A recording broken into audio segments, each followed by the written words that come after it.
Tay, nakabihis ka ha. Mukhang may kadate ka pa. At bago pa yung damit at pantalon mo. Lalo na yung sapatos mo. Mukhang pinagandaan mo ha. Wala anak. Ikaw talaga. Nakausap ko nga pala yung tita mo kahapon. May birthday yan daw sa kanila ngayon. Iniimbita ako Nakakaya naman kasi tumanggi.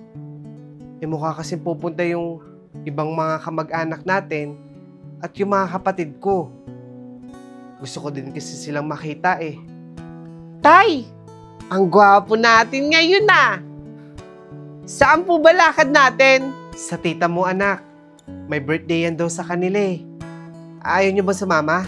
Tay, wag niyo na po kaming alalahanin pa. Okay lang kami dito. Mag-enjoy na lang po kayo dun kila tita. Tsaka, wala naman po kaming bagong damit Okay lang po kami, Tay, kahit hindi na po kami sumama. Basta, mag-enjoy po kayo kasama sila tita at tito. Tsaka, huwag kayong iinom, Tay, Oo, anak.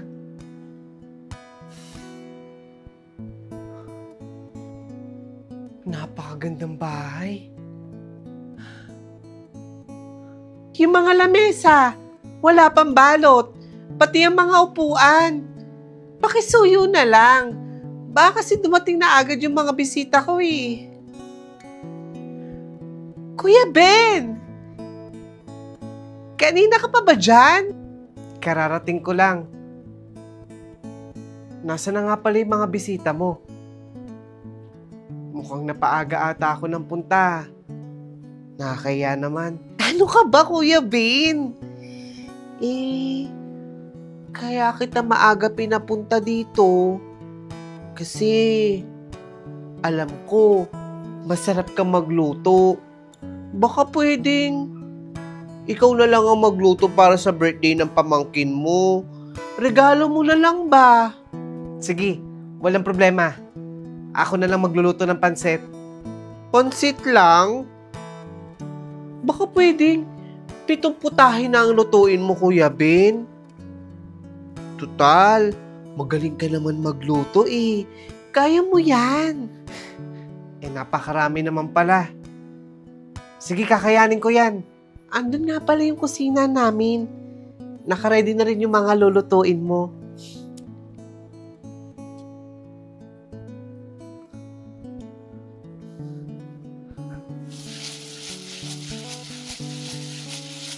Kuya Ben, nakakailang luto ka na? 2 pa lang naluluto ko, Carly. Sandali lang Kayang-kaya ko yan. Ang tagal naman. Baka dumating na yung mga bisita ko Wala pang sapat na pagkain. Tapos din sa wakas. Kuya Ben, tapos na ba yan? Papunta na daw kasi yung mga bisita ko Oo, Carla. Tapos na ako. Isasalin ko na lang yun sa lalagyanan. Sige na, kuya. Ipapasuyo ko na lang sa iba yan. Teka. Grabe pagod ko dun Kalain mo, nakaluto ako ng 7 putahe. Kuya Ben, 200. Ay naku, Kuya Ben. Tanggapin mo na itong 200. Bayad ko sa pagluluto mo. Hindi mo na ako kailangang bayaran. Okay lang yun. Sige na, kuya. Tanggapin mo na yan. Tsaka, makakaalis ka na, kuya. Darating na kasi yung mga bisita ko Uuwi na ako? Ay, oo, kuya. Bakit? May kailangan ka pa ba? Baka pwedeng makahingi na lang ako ng kapirasong cake. Iuwi ko na lang sa apo ko. Ay naku, kuya. Hindi pa pwedeng bawasan yan Hindi pa nga nagsisimula yung event. Hindi pa nabublow yung candle. Sige na, kuya. Makakaalis ka na. Kasi darating na yung mga bisita ko. Marami pa akong gagawin,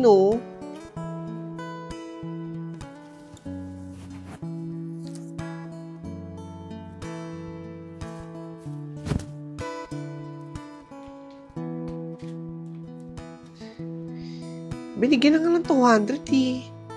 Ang dami pang humihingi.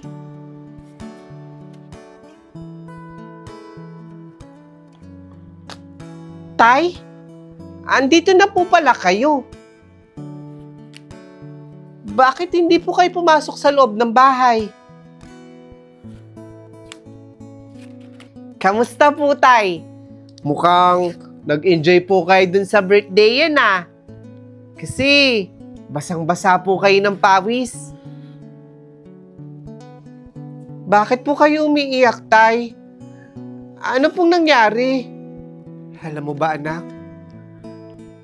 Pagdating ko doon, pinagluto lang ako ng tita Carla mo. Tapos, inabot na ng 200 piso. Darating na daw yung mga bisita niya eh. Kaya pinalis agad ako. Ano? Grabe naman po pala yung ugali niya ni Tita Carla. Akala ko pa naman napakabait niya. Ano po ba tingin niya sa inyo? Hindi po ba bisita? Parang hindi man lang kayo kapatid. Humihingi nga rin ako ng kapirasong cake eh, para sa pamangkin mo. Kaso, hindi rin ako binigyan. May araw din sila sa atin. Hayaan mo na, anak. Lilipas din tong sama ng loob ko.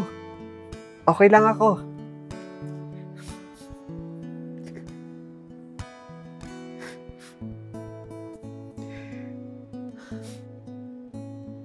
Si tatay ba yun? Ano yung video na sinend mo sa akin? Akala ko ba, pupunta sa birthday yan si tatay. Ano nangyari? Grabe yung ginawa nila kay tatay, ate. Bye! Salamat sa pagpunta.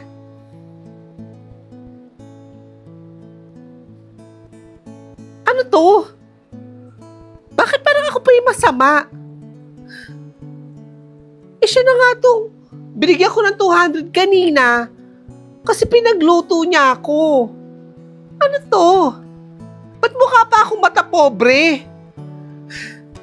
Mga tao talaga ngayon, bigyan mo man o hindi, may masasabi pa rin.